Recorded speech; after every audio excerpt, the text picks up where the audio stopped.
Okay, this is Colie Brice. You're listening to my podcast, Open Mic, and I'm talking to Terry Luttrell, who doesn't really need introduction. He was the original singer for REO Speedwagon. He did several albums with a very prominent progressive rock band called Starcastle from 1973 to 1979. He's back with REO Speedwagon doing a really big concert soon, and we've got so much to talk about. And Terry, I'm so grateful for your time, and I can't wait to talk to you because I've been reading your Wikipedia page, and you've really lived quite some life. Yeah, yeah, quite a bit. So you're based in Nashville now. Yeah, I live in the Nashville area. Been down here for going since 2018. Came down to do my daughter and son-in-law's recording project, and unfortunately, my daughter lost her my second grandchild, and I kind of stayed to, kind of Be comfort her, be and dead. then yeah, and then COVID hit, and I ended up staying here and becoming a resident of Tennessee. So, Well, maybe God's not done with you there yet, and you're gonna end up writing some song with somebody and try and make sense out of everything. yeah, yeah. Oh, it's always in a songwriting mode. So, But you always started starts. off in Champaign, Illinois, right? Correct. Yeah, that's my hometown, and that's where REO Speedwagon spawned back in the day, and And a lot of really good rock musicians have come from Champaign, Illinois. oh yeah, I mean back in that era and that time, when REO was on its way up, there was all kinds of people there. Danny Fogelberg and the guys from Head East and Mike Murphy and the One Eyed Jacks, and there were. I mean, the bands it was unbelievable, and there were maybe 6 or 7 different bars you could play in. You didn't really have to leave town. You could make a living just playing in town. Is that what you think provided the base there? That there was some place for people to make a living so that they could invest in their creativity? Because it's really not a huge city, but it's really known for being very prolific in producing musical talent. Yeah, I mean, it was just really kind of an unusual thing at the time. I mean, there's a very high degree of competition between all the bands. I mean, a lot of people came out of there and went into other portions of the record industry as far as being managers and stuff. Irving Azoff, came from Danville, Illinois to Champaign, Illinois, and him and Bob Nutt formed Blythe Limited, which was the catalyst that really booked a lot of those bands that were happening at the time, including REO. And, as time went on, when REO, after we got done with the first album and Irving decided he was going to move to California, him and Bob moved to California. And of course, we all know where Irving went after that. Irving, he ends Everywhere. up with, yeah, everywhere. I mean, he ends up with, the Eagles and Linda Ronstadt and just tons of talent. I mean, just Michael McDonald and just tons of talent. So, it's amazing what was spawned out of Champaign, Illinois. You know. So it says here on your page that you joined REO Speedwagon in 1968. How did that come to be? Well, the guys, it was really kind of an interesting thing because Alan and Neil had been playing, frat parties and an occasional bar date and that kind of thing. And when a couple of the guys from the band graduated, Joe and Matt, the bass player and guitar player, they were searching for people, and they ended up, Neil came to me and asked me if I would sing for the band.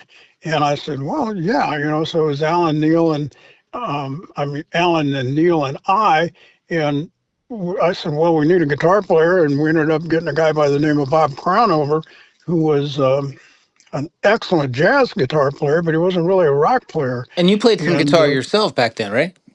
yeah, I was a guitar player originally, playing in and out of a few bands in Champaign that, were just kind of bar band kind of things. Right. And, but I couldn't play and sing well together. So I decided to drop playing the guitar and just focus more on just being a lead singer.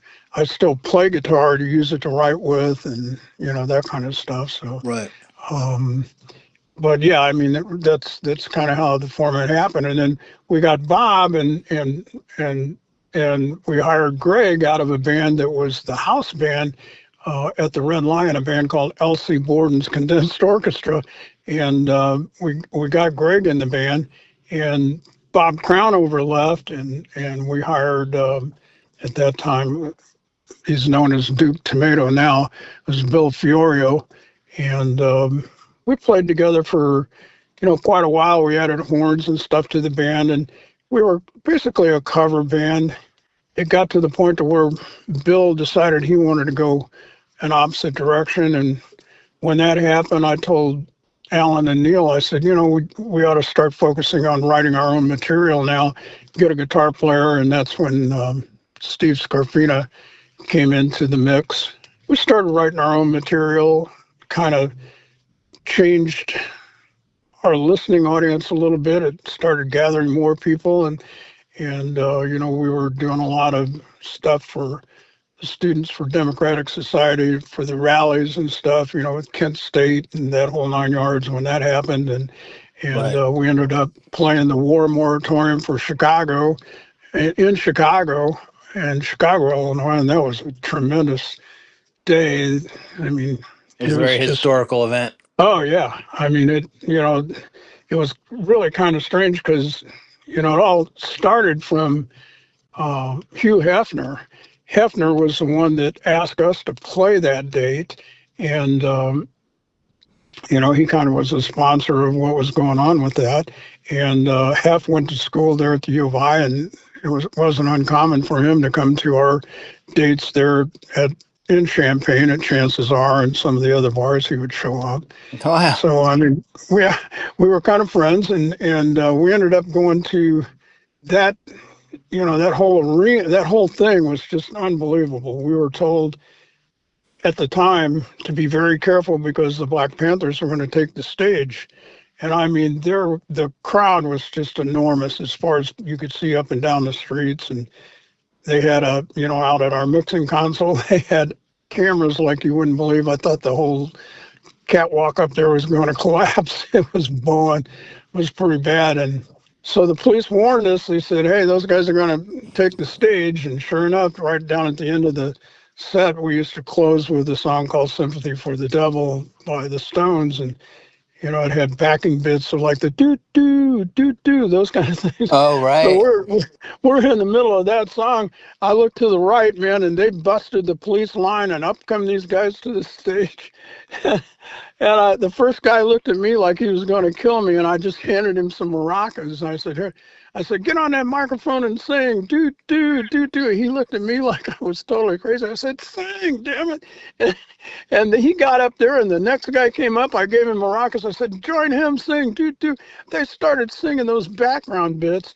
And instead of it turning into a riot, it turned into a peaceful march, and they marched off down the street singing that doo doo doo doo. Well, thank God you were so quick-witted. That could have gone another way. Oh, it was unbelievable. And that night, Hefner had at the time, it was $100 a plate dinner. And I mean, that was a lot of money back in those days. Sure, and, that was the week's salary, right?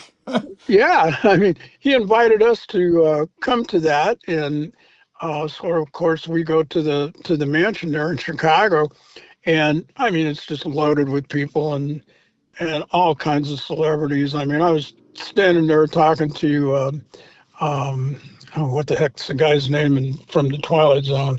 Man, I can't think of his name right now, but I was standing there talking to him about my most favorite episode of the Twilight Zone, and To Serve Man, and he says, yeah, that's my favorite too. Rod Serling, that's who it was. Right. Rod Serling. Mm-hmm. And he's standing there in his sharkskin suit and smoking a cigarette. All of a sudden I feel this tap on my shoulder, and I turn around, and it's Walter Cronkite. And he says, man, how does it feel to stop a major riot in downtown Chicago? And I said, well, I didn't even think about that. I said, all I could think about was getting those guys involved so that, we could get off the stage. And I says, as it turned out, they marched off peacefully. He says, man, we had cameras on rooftops and we were expecting the whole thing to go up. But he said, you guys made them come off peacefully. And we had a pretty good chat. It was really kind of great to be able to talk to him. He's always was one of my favorite newscasters because he always told it like it was and never did anything where he gave his opinion. It was just always, Objective straight ahead journalism. news. Yeah. Yeah, straight ahead journalism. And so, it was a crazy night. And then after we finished that meal, we ended up playing at a place in Chicago. It was called Mother's. And, they always had some kind of good band or something. We ended up playing with Rod Stewart and the Small Faces that night. And so, all in all, it was a pretty incredible day that day, for sure. Wow. So so you went from doing covers in bars to being in the middle of cultural events that changed the shape of the nation. That's kind of a big leap of Yeah. events there in a short time. It must have been surreal. Yeah, it was. It was amazing. As the crowd began to follow us, as people began to follow us, and of course, we wrote some songs that were very, protest type songs, Anti-Establishment Man and Golden Country. Gary and I worked on that. We didn't get that on the first album, but they did put it on, the second album after I left the band. So how did the And first album come to be? It was on Epic Records, right? yeah, first album came to be, we were, even with Steve Scarfina in the band, we were being watched and looked at from different record labels. Irving had been working very closely with Ronnie Luxembourg at Epic Records, Ronnie and the guys there. And they came to our show at the auditorium. We sold out the auditorium at the end of the quad in Champaign, Illinois, on the campus there. And, we were waiting for Steve to show up, and Steve was kind of having problems with his family, and it was very kind of a difficult time for him. But he come running down the quad, started up the steps of the auditorium about 10 minutes before showtime, tripped and fell on his guitar and broke that thing in two, and he screamed bloody murder and took off running the opposite direction. Oh my God. And oh yeah, it was just amazing. I'm yelling at him, "Hey Steve, come back, we can get a guitar for you, don't worry about it, we got guitars." So we had to end up giving back all the money to people that showed up for the show. And of course, Irving was there and Ronnie Luxembourg was there. And I'd already been talking to Ronnie. And Ronnie says, "Call me when you get your act together." And it was just like, Alan and Neil came to me and said, "We're quitting." I said, Wow. "Well, we can't quit," because I said, "We're just a 1/16 of an inch away from having a record deal." And they said, "Well, we're quitting. We're going back to school." He says, "What are we going to do for a guitar player?" And I said, "Well," I told him, I said, "I'll start looking for somebody." And had some people in mind, and Gary Richrath was one of them. And, Greg and I, we talked to the bass player and I, Greg Philbin, and I had talked to some other players, but they weren't ready to leave their bands. And I said, I know Gary's playing in a band called Feather Train. And I said, they're playing in Peoria quite a bit. And they had a date at, it was another Second Chance. It was an offshoot of Chances Are in Champaign. And we went to that show that night, and I approached Gary. We were a little bit late getting there. I think we started right around their second set. And when they took a break, I approached Gary and told him, I said, we're looking for a guitar player. Would you be interested? I said, I normally don't go to a band and try to steal somebody out of a band, but, you're a logical choice. And Gary kind of balked at it at first. And Bruce Hall was playing with him in that band. And Gary kind of balked at it. And Greg told me, he says, "You'll never get him to leave that band." And I said, "Well, going to try." So we waited till the end of the show, and I went back to the dressing room and approached him again, and I said, how about this? I said, I have $50 left in my pocket. And I said, I'll give you this 50 for gas and expenses. I said, you come over and you jam with us. And if you like it, we'd sure like to have you on board. If you don't, we'll just look for somebody else. Well, as it turned out, that following Sunday, he showed up. He called me and said, I'm coming. His mom drove him over there. He didn't even have a driver's license. It was kind of funny. And I thought, that's kind of weird. And so he showed up. His mom says, don't let him drink. Don't let him do any drugs. And I said, well, okay. And yeah. And I said, okay. And so we went to the rehearsal hall and spent about 3 hours, jamming around and doing stuff. And Gary said, yeah, I kind of like this. It feels good. And so he says, what do I do? And I said, get your clothes. I said, there's an apartment next door to me that's open in the house that I was living in. And I said, we'll pay for your rent until you get up on your feet and we'll get you going. So he went home, packed his gear, came back. His mom dropped him off, and, we put him up in the apartment there, and then we just took it from there. And, another 3 or 4 months, we were pretty tight as far as what we were doing. The songs all came together really well, and we called Epic again, and they came back out and saw the band and decided they wanted to sign the band. What was it about his playing that you liked that made you solicit him? Well, he was, he had a good look to him. He was very charismatic, and his guitar playing was high energy, which is what, we were all about. And, he just had a characteristic style about him that he was flashy, but he was also very melodic. Yeah. He had a very characteristic style about him that just seemed to fit what we were doing. And so, it worked out. We finished that first album, and we're talking about moving to LA with Irving, and we went out to LA to work on the second project, and we were working on songs, and unfortunately Gary had spoken to a couple of music attorneys, and his attitude, we had it set up. I set it up with the guys that we all shared equally in publishing, songwriting royalties, and equal, gate receipts, regardless of who brought what to the table. Because any song that I brought to the table, by the time the guys supplied their parts and modified things, it became all of us. So, to keep everybody's head in the game, I made it so that they would share equally in everything. Well, right.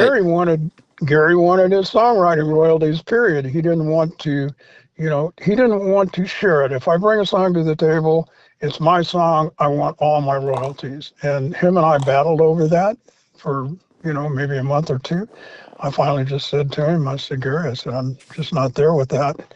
I said, if you feel you got to have your way, I'm bowing out gracefully, and I did. Wow. I told the guys I was leaving, and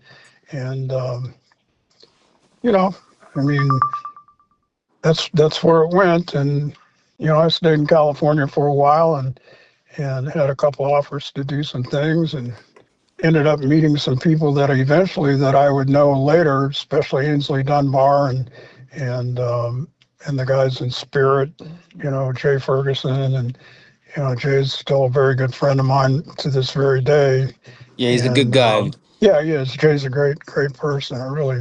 I've always enjoyed him. We've always been able to talk. As a matter of fact, he let me stay at the house that JoJo Gunn was living in at the time.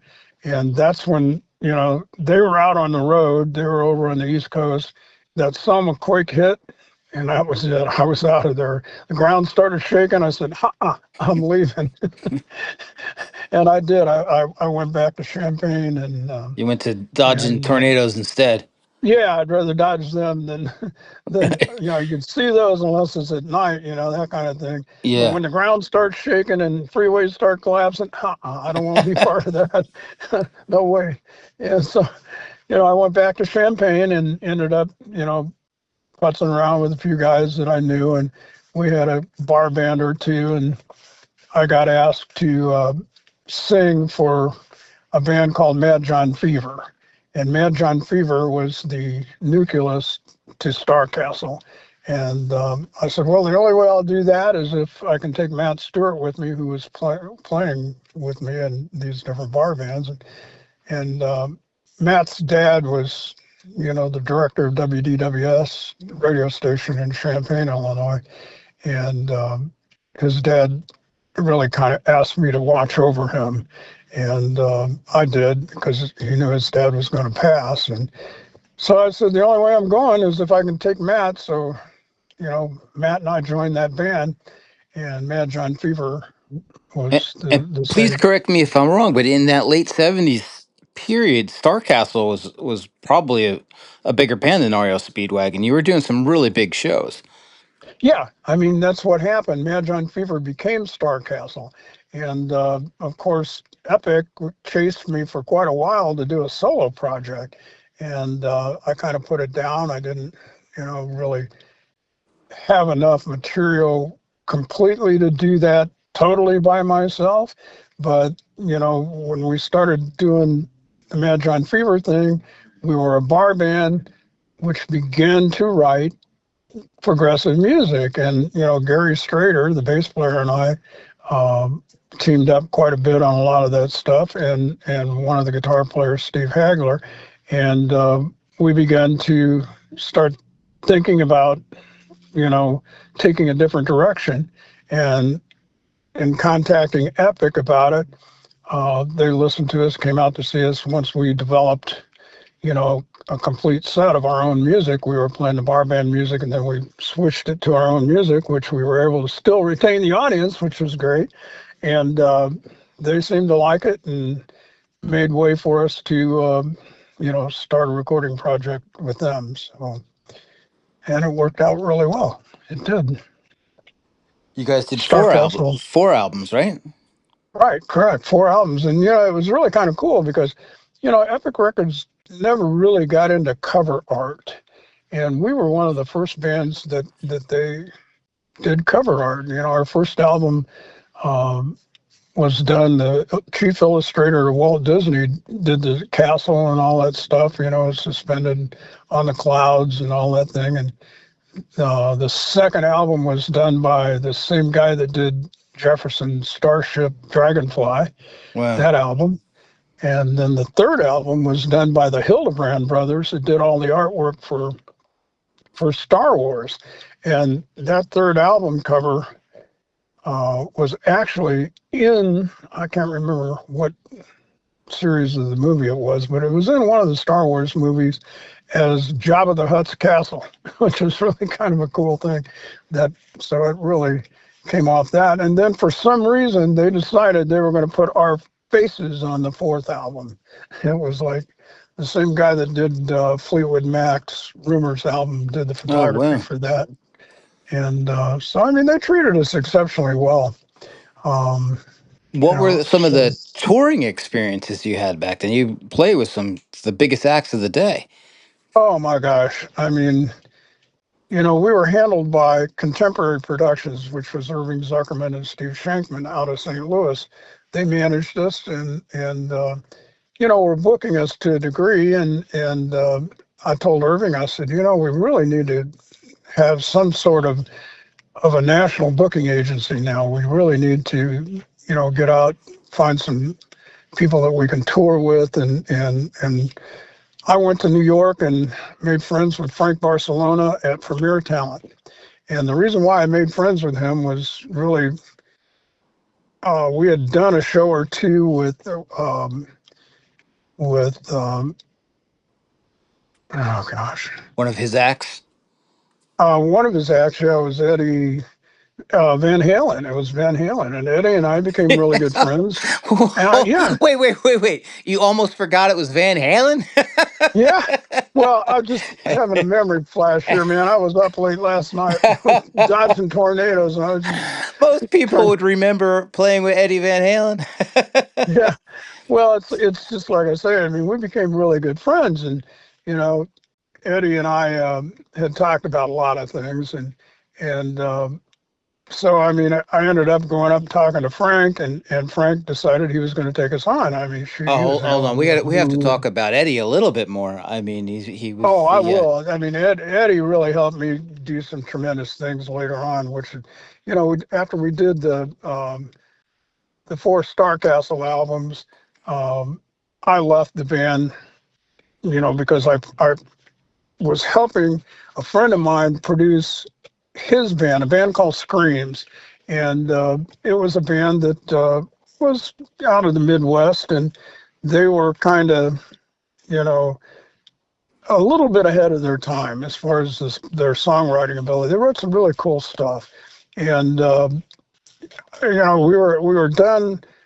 I can't remember what tour. I think we just finished the West of the Rockies tour with Jethro Tull, and we had a period of time where we were laying over thinking about the fifth Starcastle album, and I had some material portions ready, and that which allowed me to have time to go to the studio to produce this band, and so I did, and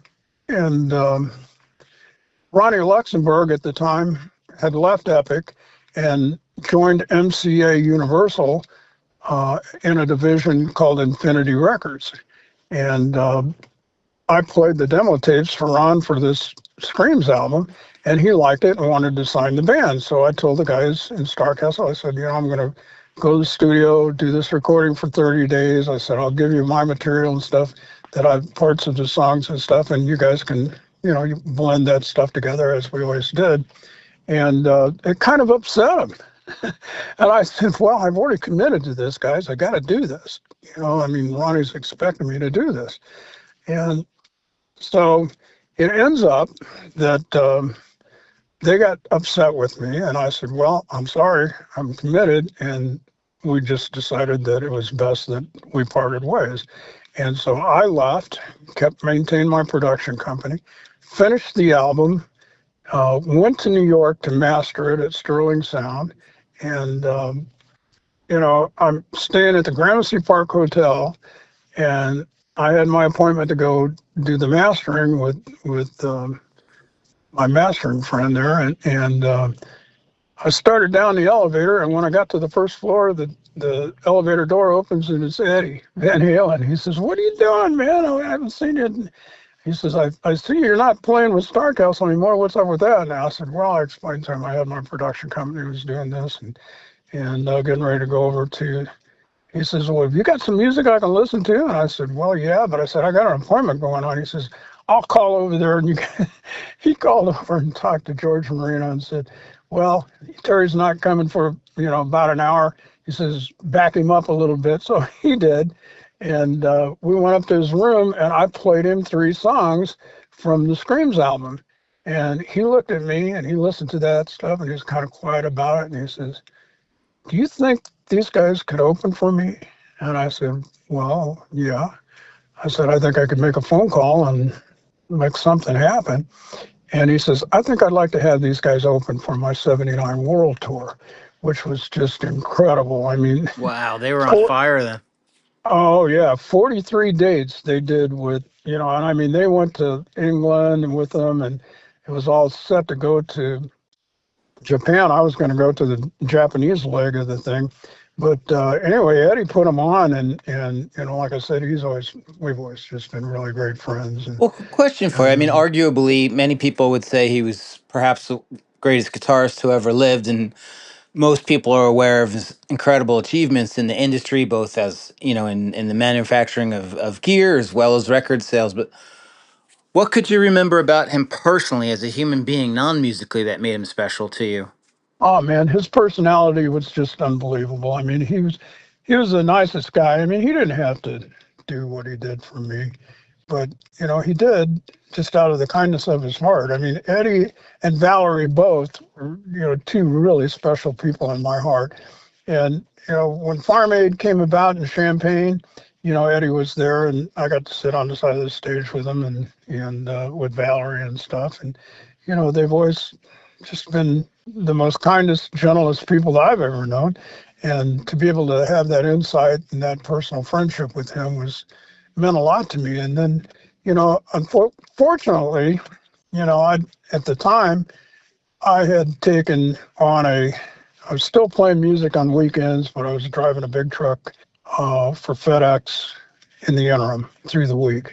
Right. And when Eddie passed, it really upset me because I couldn't get away from that job to go to his funeral. And, Oh man. I thought, yeah, I mean, it really broke my heart. And I mean, I spoke to Valerie about it, and, she said, well, I can understand. They just wouldn't let me out of the position because I'm running from Champaign to Atlanta, Georgia. I was doing the #1 Atlanta run, and pulling those 2 trailers up and down the road. It was just Not couldn't get easy out of it. work. Not easy work. No, I mean, Would you say in your life as a musician with all the peaks and valleys? I mean, I compare it sometimes to like Gulliver's Travels. Like in one spot you're a giant, in another spot you're an ant. You're like up and down, and like one day you're in the king's court, the next day you're the court jester. How has it been for you, like riding all these mountaintops and valleys in your career? well, sometimes you do what you got to do. I did the driving job to put my daughter through school, and to help with that. You do what you got to do sometimes. You drift sometimes, but it still never took away from my real heart, which is music. I mean, it's just like anything else. It's in your Well, blood. if anything, enduring life, as a songwriter, any experience you have is going to add depth and character and authentic. Like, for instance, like I'm here in New Jersey, and everyone, it's you have to sign a contract when you're born to pledge your allegiance to Bruce Springsteen.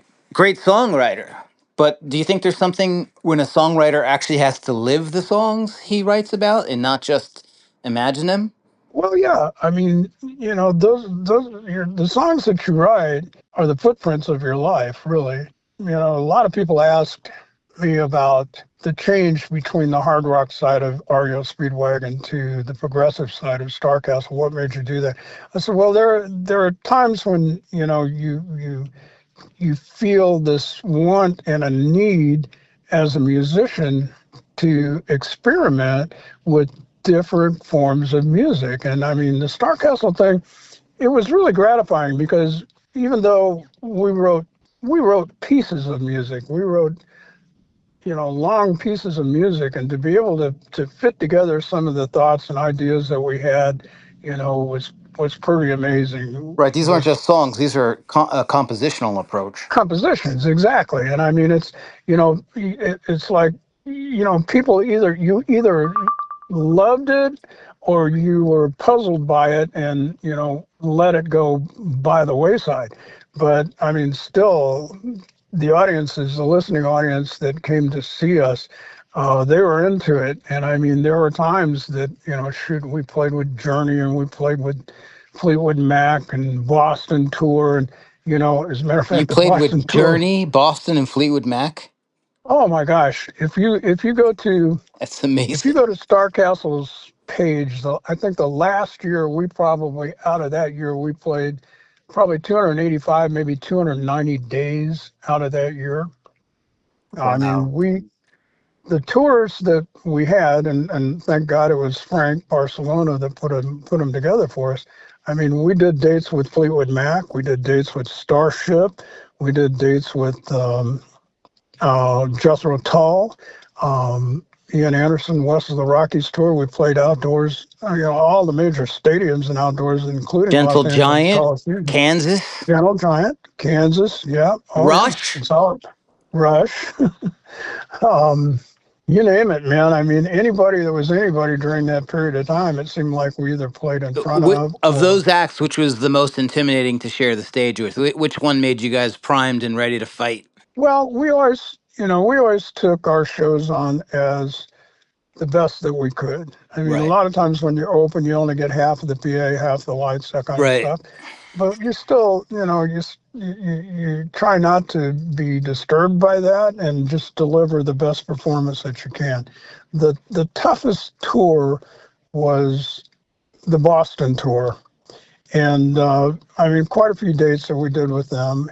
And Tom Scholes was, pretty finicky because we'd open the show, obviously, and the audience would just be pumped up, And Tom got to the point of saying, well, you can't do this song, you can't do that song, you can only do this song. And so in order to comply, or he says, you either do that or you're off the tour. So Wow. we complied with him. We complied with him. And I remember it got down to the point there was one date left, and it was a makeup date at Virginia Beach.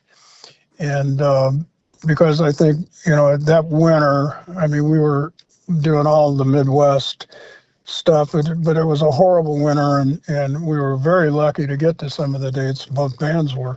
And unfortunately, the snowstorm that happened prior to that Virginia Beach date was just horrendous. We couldn't get to it, so they made us make it up at the end. Well, it was, I told Tom at one point in time, I said, you know what? I said, Tom, we'll comply with what you're doing, but, karma's going to catch up with you. And I always would say that to him, and he just kind of brushed it off. So we did that last date, and I told the roadies, I said, I want you to call every bakery you can find and find all the lemon meringue pies that you can get. And they brought back, bakery, the rollaway bakery things, the trays with these things, and they brought them in. I mean, there must have been 5 or 6 rollaways with pies on every level of that doggone thing. I said, take them in the dressing room. Don't let those guys see it. So, we opened and we did our thing and got, excellent crowd reaction. And we did play the songs that Tom told us not to, like Lady of the Lake and all those songs. So, I mean, I knew he was really hacked off at that. And so they get up and they play, and they get down to the end of the night. And I told the roadies, I said, you take those pies and get on both sides of the stage. And I said, when they finish, I said, we're just going to let them have it. And so at the end of his show, I took a lemon meringue pie in my left hand and right hand. And at the end of their encore, he's taking this big bow and stuff. And I walked up behind him, and the audience saw me standing back there with the pies. And he didn't turn around. He's just taking it on like that, there was this extra burst of energy from the crowd because they saw me with the pies. And he started to take a bow, and I just came up under his right, the neck of his guitar and smacked him right in the face with the pie. And he turned around. All that stuff was dribbling down over the front of him, and I let him have it with the other one. And then the roadies started throwing the pies left and right from the side of the stage. and his band, Sibby and Brad, they didn't like what Tom was doing to them half the time anyway. They got into it. They were throwing pies at Shoals. Oh, wow. Oh man, was he hacked off, boy.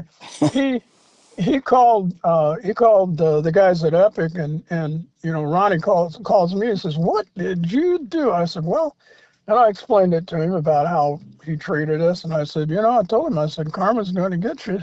And I said, and it did. And then Ronnie started laughing. He says, I got to hand it to you, man. He says, that made news so much. He says, if I would have been you, I would have done the same thing.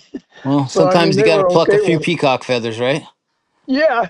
So, but I mean, Tom made a statement to Frank, we'll never have them open for us again, that kind of thing. So, which was okay, but it was just funny to see the look on his face. Oh my gosh, amazing story. Yeah, it was So, just as amazing. a lead singer, what's it like opening up for Steve Perry at the height of his acrobatic powers? Well, I'll tell you a story about that. We in the early days of Journey, I mean, like I said, at one point in time, I already had met Ainsley Dunbar, and I knew Greg Raleigh from, on the first REO tour, we played with Santana. So I'd met Greg and Neil, and knew them, they knew who I was at the time. And it just made sense to, for both bands to play together in a way. Right. And it was a very good opportunity. But as time went on, during that Journey Starcastle era, and we were playing quite a few days together, they were trying to recruit me to sing for them. And it was really, and I told Neil and Greg, I said, man, I can't leave these guys. I said, we got a record on the charts, and I said, it's doing well. And, it's just, I just couldn't find my way to do it. And Ainsley kept hammering on me, oh man, you should do it. And it Wow. wasn't but about 2 weeks into, I think it was about the second tour that we did with them, that we were trading off shows on, that they had brought Steve Perry to the show. And Greg and Steve had, sang a song. I can't remember the name of the song that they did, but it was one song where they shared vocals on it. So I told Greg, I said, man, there's your singer. That's the guy you should hire right there. And they did. They ended up hiring him. And of course, it was all history from that point forward. Steve's voice was just fit what they were doing excellently, and Yeah. just had a tremendous voice. So, it was a better choice for them. It was an interesting fact that they asked me, but still, You just had you the know, intuitive sense that was a better fit. yeah, absolutely. I mean, it took the pressure off of, because here we are, we're getting ready to do our fourth album, and we're trying to get that all together. When Roy Thomas Baker, he did the second and third album, Queen's producer did the second and third album for us. And the third album we did in England, we went over to England and recorded it there, and mixed it down at SARM Studios. And it was kind of interesting. During the day, Elton John was working, and we were working at night. Wow. And Roy Thomas Baker introduced me to Elton John, and I had a really good conversation with him about live and studio work and this, that, and the other, and what he felt about live music versus recorded music, and his presentation of it. And very intelligent man. He was really kind of neat to sit down and talk to him. And I was really liked the first two Elton John albums, and with Bernie Taupin, and he felt the same way. He says, during that period of time, he says some of the best music was written, with Bernie and myself. It was a Well, good, during that good. era too, I mean, you didn't have the digital editing and auto tuning and looping and sampling capabilities that you have now. So like recording studios were precise places with great gear and really captured every nuance, but it captured every nuance. You were either good or you weren't good. You could either, represent that sound and where the studio gear really brought out everything. So I think we had a higher standard. Would you say there was a higher musical standard in those times? Absolutely. I mean, you didn't have that capability of, in today's world, like you said, digital recording, where you could cut and paste stuff. You didn't have that. I mean, you had to sing your vocals spot on. If they weren't spot on, you had to go back and redo them. I mean, it wasn't one of those things where you have auto tune and you can correct the pitch, and if somebody's off a little bit, you can correct it, that kind of thing.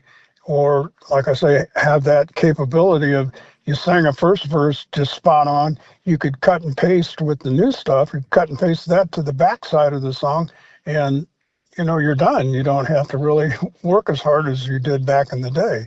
And I think some of the music that was recorded from 70 through 80, before, like I say, the digital waves started happening in recording, was some of the best music, because, man, I mean, all of that stuff was, all the Starcastle stuff was done.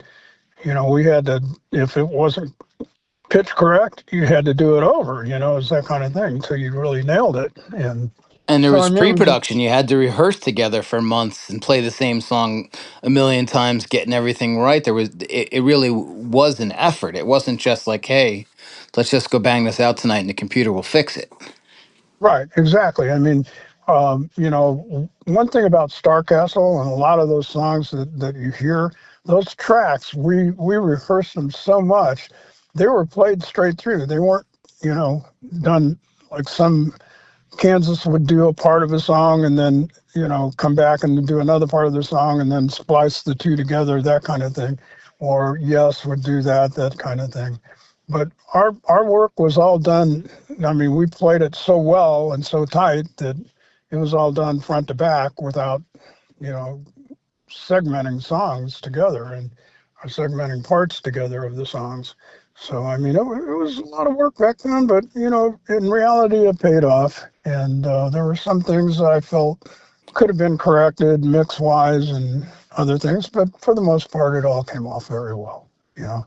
Well, it had to be It's so just, much more satisfying having a workflow like that where you really had to earn your results. right, exactly. It was that. And, it's like I say, for the mere fact that we were able to play the dates of some of the tours that we played. I mean, across Canada, and boy, I'll tell Did you play you, Canada with Rush? we played Canada with Rush and Journey, all the way What? from Moncton, New Brunswick, across Canada, the Olympic side at Montreal outdoors, and all across that. It was a Donald K. Donald production. We played all the way from the East Coast all the way over to Calgary and that stuff, and the Jethro Tull tour. We went up the West Coast from San Diego Sports Arena um, to the place in LA there at the big Coliseum? stadium, Coliseum there, and then we went on up to San Francisco, played the big stadium there, played in the stadium in across the bridge in San Francisco, all the way up into Calgary. The last date was Calgary, Canada, and but it was good. We played a lot of dates.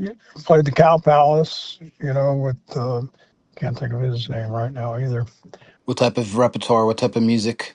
Yeah, I mean, he ran Fillmore East and Fillmore West, and Oh, I'm Bill trying to Graham. think. Bill Graham, yeah. Shoot, Bill and I became really good friends. I mean, he for some reason liked Starcastle, and when we played up those shows up there, and when I had my production company, I did a lot of work in record plant in LA and San Francisco, mostly in San Francisco there at Sausalito. He would show up. He would find out when I was in town, and I don't know how he did it, but he'd call, record plant and find out my schedule, and I'd be working with a band, and he'd call me up and let's go to lunch, let's go to dinner, and I mean we became really close friends. And he was another guy that like Eddie Van Halen that I felt really bad about when he passed. I couldn't get to his funeral. It was really a bad deal. I Well, I mean give you he a lot of credit because I think a lot of people who had career highs like that would have some real ego wounds going to have. I mean, your father first, and you do what you have to do to help support your children. But it had to be quite a psychological adjustment to take a regular job again after being at these Yeah. stratospheric heights and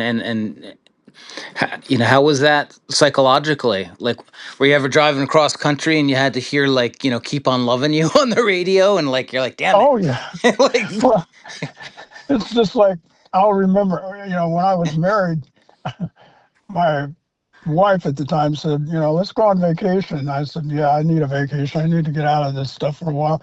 And so we went to Cancun, right? And because I wanted to go down and check out the Mayan civilization thing and the Chichen Itza and all that stuff. And I was really enthralled by that.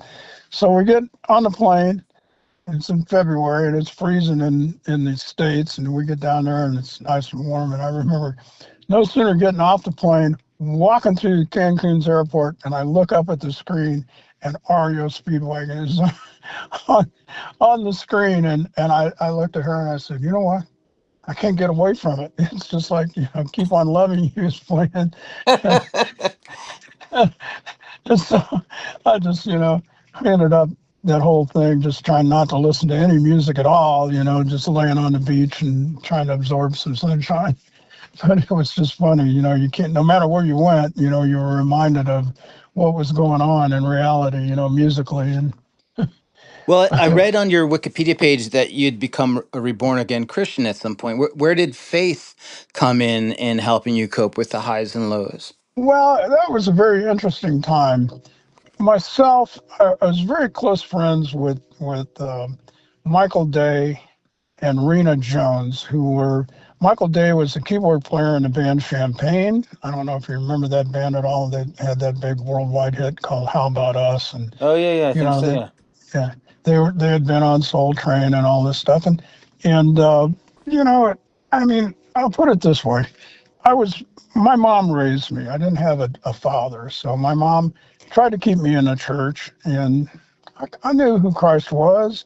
I didn't, I can't say is that I had that personal relationship with him as I do now at that particular point in time. And, when I divorced my wife, of course, I'm taking care of my daughter and making sure that we have time to spend together and that kind of stuff. And I started attending the church that Michael Day and Rena Jones were the music ministry for the church. Well, they had a play called Heaven's Gates and Hell's Flames.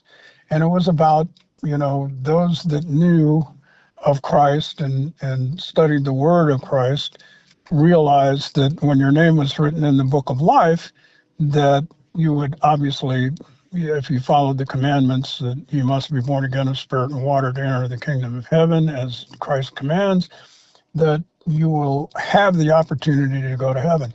If you ignored those commandments, then and something happened to you, then obviously you would go to the opposite end of the spectrum. And that night they had this play, like I said, called Heaven's Gates and Hell's Flames. My daughter was 5 years old at the time. And we sat in the audience and watched it. And it was pretty dramatic. I mean, had a lot of push-pull, tug stuff. Well, why didn't you tell me about this? Why couldn't, the way they performed the performance. And my daughter, they had an altar call. And to come forward and accept Christ and bow your knee and, work towards being born again. Well, my daughter, I'm sitting there with my head down on the back of the pew, grabs my sleeve and says to me, "Come on, Dad, we're not going to be left behind." And I'm telling you what, that just brought me to tears. And so we went forward. Wow. And we committed. And 2 weeks later, I was water baptized in the Spirit. You must be born again of spirit and water. A couple of my friends that went to the church said, we should arrange that for you. And then my daughter wanted to have that done. And my ex-wife fought that and fought it and fought it. And finally she gave in. And, so Kristen became born again at that time. And my ex-wife battled. I said, "You're not battling me." I said, you're battling the spirit of Satan under the circumstances because of the way it is. Her brother married us. Her brother was a Foursquare gospel minister, totally sold out to Christ. She was agnostic, didn't believe at all. And so she ends up meeting this physical trainer who was sold out to Christ and convinced her, and she became born again herself. And this is what was really great about it was not only then she got involved in the church and, began to have her own ministry inside of the church, which, led to the fact that Kristen stayed in the church and actually became, part of the worship band and the worship team and stuff. So she was able to sing and, kind of following my footsteps and musically and some of this stuff. So, I mean, it was just that whole 9 yards of the acceptance of Christ that, pushed me forward, in that respect. You begin to look at things a little bit differently about, how things are in the world and what the timeline is that you're in. And, there's perspective that is gained. The thing that got me the most is when, after taking that dip, when I began to read the Bible, things began to make sense completely. Beforehand, sometimes I thought, well, this seems to contradict itself. But once your spiritual eyes get open, it all makes sense. And, it's like you can't really, tell people about that because you really have to be the one that's going to drop your knee and be on board with Christ. And it's that personal relationship with him that matters. Not necessarily that you have to go to church every day and be a church-going person. It's that personal relationship that you have with Jesus that propels you from that point forward. I just decided to let him do the driving. I mean, and I will follow, that's the thing. And he's always made a way for me. He's kept me, in a position where I've had a roof over my head. I'm well fed, everything's paid for. It's just by following his spirit and his rules, things have always been there for me. So I don't, So I'm would you pushing say 80. your spiritual surrender has led to a personal sustainability? Yes, absolutely. And, it's just that whole 9 yards of looking at the good side of things versus the evil side of things, even though some things in the industry are evil, and in the entertainment industry are evil, and you just have to float on the good side of it and try not to be bothered by the bad side of Be in the it. world, but not of it. Yes, exactly. I mean, the thing that I think is hard for a lot of people to realize is, yes, you achieve stardom, you achieve lots of money, and I mean, I'm broke. I don't have, tons of money. I've got a few royalties that come in and pay for taxes and that kind of stuff. But Right. it's at this point living on Social Security, and what little bit, we're almost paying to play with the band my current band. Right. And it's just one of those kind of things where, but still, I'm pushing 80 years old. After having a triple bypass, I'm grateful for the fact that, my surgeon said, well, now you got another 20 years. And I think if I make it to 90, I'm going to be very grateful under the circumstances.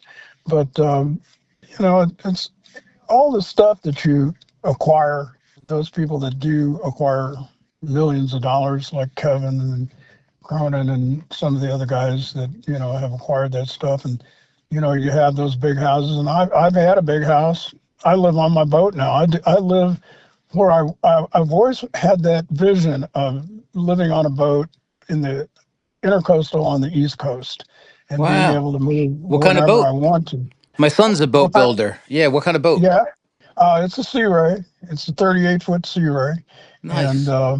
I've got a nice roof over my head and two areas to sleep in and big screen TV. I mean, I'm happy living on that thing. I love sitting on the stern of it.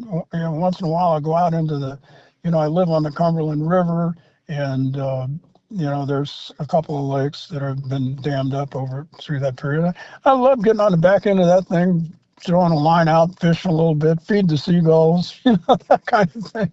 So, I'm very happy with that. It's not, That's awesome. I've had the big houses, I've had all that stuff, but, this is, I'm just thrilled to death to be able to have this thing on my bucket list that I've always wanted to do, so. That's really cool. Yeah. You do have a recently reissued record out, correct? Well, Or is it there, there, it was recorded a while ago and recently released on via Metallic Blue Records? yes, that is a very interesting thing. Mike Meese, the drummer in REO Classics Band, which is our latest venture, he was Chuck Berry's drummer for years up until the time Chuck died, and he had played in Head East on a couple of albums. And Mike kind of pulled me out of the woodwork to do this thing. I met him at one of I think it was the 50th anniversary of the Red Lion, where all the bands from Champaign collected, and they had a big 2-night affair where everybody got to play. And I met him, and Steve Scarfina and him came from St. Louis. And Mike said, man, now that Chuck has died, he says, I'd kind of like to do something with you. And I kind of put it off for a while, and he kept bugging me and calling me. And, we decided to put something together. It took almost a year to find players, but we did find players that fit perfectly well together, good chemistry. And Mike says, well, I think we ought to do a recording so that we have something that we can give to these agents to book the band. And I agreed to that. Of course, then shortly after that, I had to have my surgery, and that took up about 8 or 9 months of time. But the guys stayed dedicated to the project that were involved. Mike went to the studio And in one afternoon, they did 7 songs that first out off the first REO album, and a couple other songs that were, Roll with the Changes and Riding the Storm Out, that kind of thing. And Okay, Mike so called me up. these were older songs that were recorded later. Yes. Okay. And Mike recorded by REO, but we also did, songs like Sophisticated Lady, which came off the first album, Anti-Establishment Man, and revisited all that stuff. Wow. And just to show agents what we sounded like. Well, Mike said, man, I think you better listen to this. He says, we did this all one take. And I mean, no overdubs. It was all done, Mike Bowie, who just absolutely channeled Gary Richrath, lick-wise. So you thought you were making a demo for getting bookings, and then you guys realized, wow, we just made a record. Well, yeah, basically that's what happened. And Mike says, this is turned out to be a little bit more than what I anticipated. And so, I'm still into recovery. 4 months after my operation, I went to St. Louis to the studio and sang all 7 of those songs in one afternoon. Wow. Just pushed them out there, and we had, myself and Greg and Mike do the backing vocals on the stuff. And all we did was rough mix it and pulled it together, and Mike took off with it to England, to Abbey Road Studios, and had it mastered with Sean McGee out there, the guy that did the Beatles and Zeppelin and all those guys. So, it was really kind of cool. And then Sean even said, hey, wow, this is, it's rock and roll, man. He says, we need more rock and roll. So, we put that thing together and mixed it and had it all mixed. And he came back home and sent me the recording.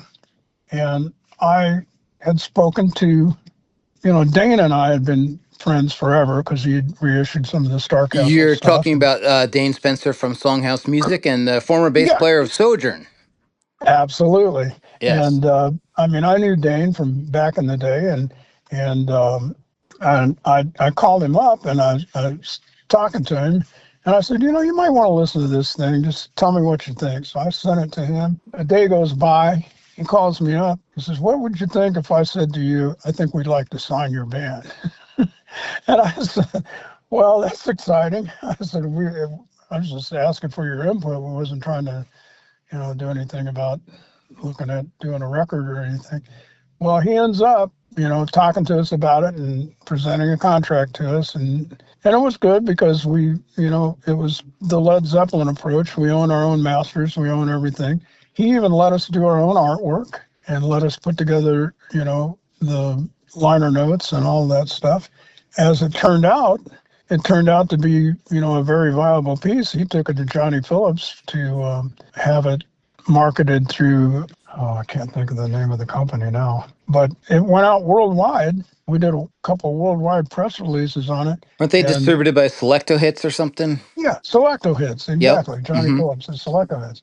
And it took off like crazy. Even Johnny liked it. So, it started doing well.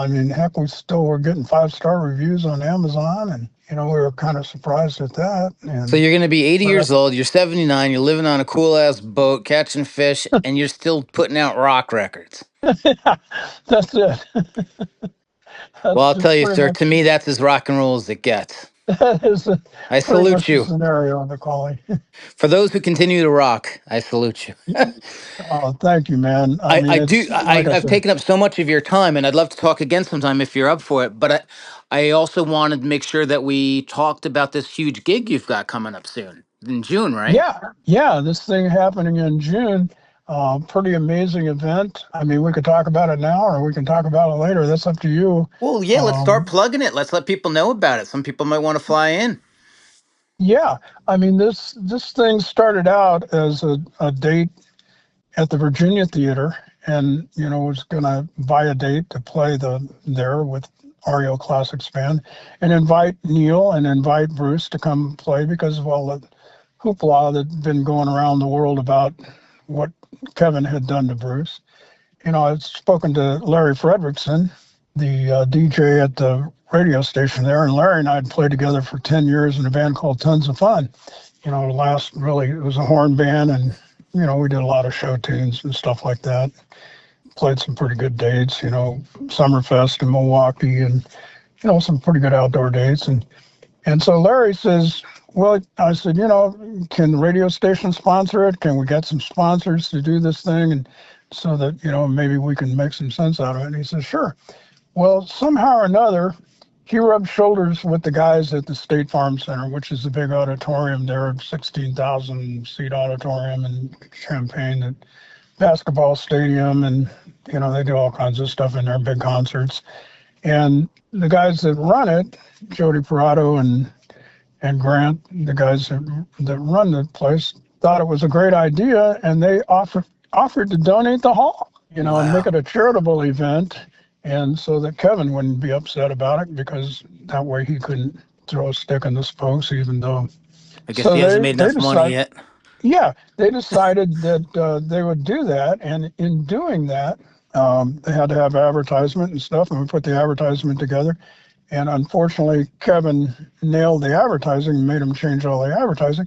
But, they formed the state. And then they decided, because there was so much response to it, they typically do half of the hall for those kind of concerts, 6,500 seats or so. They decided to shift the position of the stage so that the suites upstairs, all the corporate suites, would be facing the stage. And in doing that, that opened it up to 10,000 people, 10,000 seats. Well, wow. as I've heard here lately, it's almost sold out. And wow. People have jumped on this thing because, the sad part about it is, I feel sorry for Kevin. I've never said anything bad about Kevin. I know that this thing turned into a pretty big soap opera thing between Kevin and Bruce. But back in the day... What's the Cliff Notes version of that for our listeners who might not be aware of that conflict? Say that again, please? What's the summary of that conflict for our listeners who might not be aware of that? Well, what happened was Bruce had to have back surgery. And at that point in time, they were down towards the end of their concert tour for the year. And Bruce went ahead and had the surgery. And in doing so, Kevin still had dates to play for the band. They hired Mike, I think it was Mike Bissonette, a bass player to, had been out with Elton John and stuff, to, send in for Bruce. Well, as it turns out, Kevin decides that he's not going to let Bruce back into the band. After how many years? After 35 years or better. Kevin was there, in and out of the band 2 times. Bruce was added to the band from the time that Greg Philbin left, during all that period of time. He was there longer than Kevin was, really. He had more seniority than Kevin. Right. But Kevin kind of pushed everything and ran everything, which, I always gave him the respect. And always, anytime people talk to me about it, I always said, well, I applaud Kevin for keeping the brand alive. And, it's obviously gone on for a long time. But it turned out that Kevin wouldn't let Bruce back in the band, even after he recovered from the surgery. And, it turned into, a big soap opera effect. A lot of stuff was said back and forth. And it still is at that point right now where, he couldn't get back into the band. Wow, that's unfortunate. Well, the talk was, like I said, to do the date originally at the Virginia Theater. And then it turned into, Larry says, well, why don't we contact everybody? Neil, Bruce, Alan, Mike Murphy, Steve Scarfina, and we do, the history of the early days and stuff of REO Speedwagon, which is, fine. I said, that's great. And so it's turned into that. They ended up calling it, at first it was going to be a fan fest for the fans, because they, what Kevin should have done was let Bruce back into the band. Right. And finished out, played a year with him and said, hey, let's play for a year. Let's do a farewell tour, which made the most sense. Let's do a farewell tour in national cities. And then, we can call it quits. I can go do my thing. That's what he should have done. But for some reason, he got into this battle about keeping Mike Bissonette, the bass player, and not letting Bruce back in the band. Well, that turned everything upside down. And that turned the fans against Kevin. And I really feel sorry for him, because, if he would have been smart, the logical thing to do would have been, hey, Bruce, come on back into the band. let's do these dates, let's finish them out, let's do a farewell tour, let's go home, kiss and hug, and go home and have ice cream, let it be done. Well, the fans feel neglected that there wasn't a farewell tour. So this date, once it was announced, has turned into basically It's a homecoming.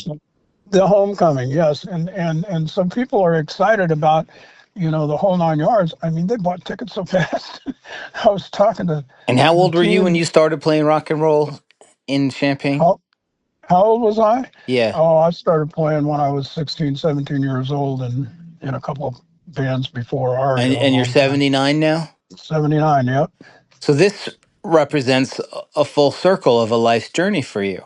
Well, pretty much, yeah. I mean, it's fabulous that it has turned into that. And Well, God bless you. we It sounds like you've we really earned invited it. Kevin. We invited him, and we sent a message to his manager, Tommy Consolo, and because Larry came to me. He says, "Do you think we ought to invite Kevin?" I said, "Yeah, I think you should invite him. If he can't make it, he can't make it because I guess he was playing out with Styx. We didn't know what the concert tour was going to be, or what dates he was playing. As it turns out, he's going to be opening for Styx somewhere in Oregon on that date, Oh. and that has created controversy too. So that he says now that we knew that we chose a date that we knew that he couldn't make it. Like I said, the invitation was sent to Tommy, his management, and Tommy says, "Well, I never got the invitation." Well, if your email doesn't show up in your main email address, you better check your junk file. And, and so Kevin gets mad at Tommy for not, telling him that. And Bruce says, "Well, we've got confirmation that the email was sent to you, for your request to come join us, and we just figured you'd turned it down because you hadn't said anything." Well, it So sounds like it's Kevin's just, doing just fine, and all the rest of you guys deserve a night of glory, and it's a wonderful thing for the fans, and it's a charity event as well. What cause is this for? yeah, it's for REO has a cancer research that Bruce's son went through cancer treatments and was, given a reprieve, cured his cancer. So the charitable side of it goes to that. It also goes to a fund for the Rock and Roll Hall of Fame in Champaign, Illinois, and just a few other charitable things. So we're not getting paid for the event. We're just all showing up. We're going to have You're a good just doing time. something cool for the right reasons, and getting together with old friends in front of 10,000 of Yeah, people that were part of the community that witnessed the whole growth of the entire origins of yeah, REO Speedwagon to the tumultuous fracture it is today. yeah, exactly. And I mean, it's closure for the fans. And it would be great in my mind that if a promoter said, "Well, hey, I think we ought to do this as a major tour for major cities," we don't know. You don't know if something like that happens, but still on the same side of the coin, and Alan and Neil So and so you Bruce would haven't tour put. again under the right circumstances. Well, I think it would be good. It would be good for the fans to go out to those cities that, I mean, I've had people call me from Mexico, from London, from Hawaii, saying we're coming to the show. So I know there would be an opportunity, if it was properly organized and put together, a tour could be established. Well, But what's the date of this concert? It's in June, but when? June 14th, June 14th. Is yeah. there a particular website where people could get the details or buy tickets if they want to come out? Um, I think you could probably go to the State Farm Center, to their site, and there is a link that you could buy tickets on that. Gotcha. Um, And I'll yeah, research it and I'll include the link in the show notes so that people yeah, can get to that. yeah. You know, I mean, it would be great if Kevin would show up, but I don't know, man. He's has hurt his fan base so badly that it might be kind of a difficult situation for him. Well, maybe there'll be some kind reconciliation further down the road and everybody can just kind of kind Yeah, of be that's grown what I ups a would bit. hope. I mean, everyone's Espe- pushing 80. Maybe you can let bygones be bygones. Yeah, well, that's it. I mean, we're getting to the head of the line. It's like sooner or later we're all going to be pushing up daisies. But it'd be Yep. nice to be able to reconcile with everybody and just be happy at the end of it all. So, Yeah. Well, listen, I appreciate your time talking to me, and I think we've only hit the tip of the iceberg with the amount of stories you could tell. So if you'd ever be yeah, inclined to come back on the show, I'd love to have you. And in the sure. meantime, I will thank you again and again. I look forward to helping promote this gig, and I congratulate you on your recent record sales with your signing with Metallic Blue. And Mhm. I'm 56. I still play a lot of gigs, and you've just taken away any excuse I have for calling it quits because you're still There doing you it, and go. you're taking names. So God bless you, and thank you again. And I'll look forward to talking to you again sometime. Thank you, Colie, so much, man. I appreciate you very much, buddy. I appreciate you too, Terry. You take care. All right, we'll talk to you soon. Bye bye. Bye bye.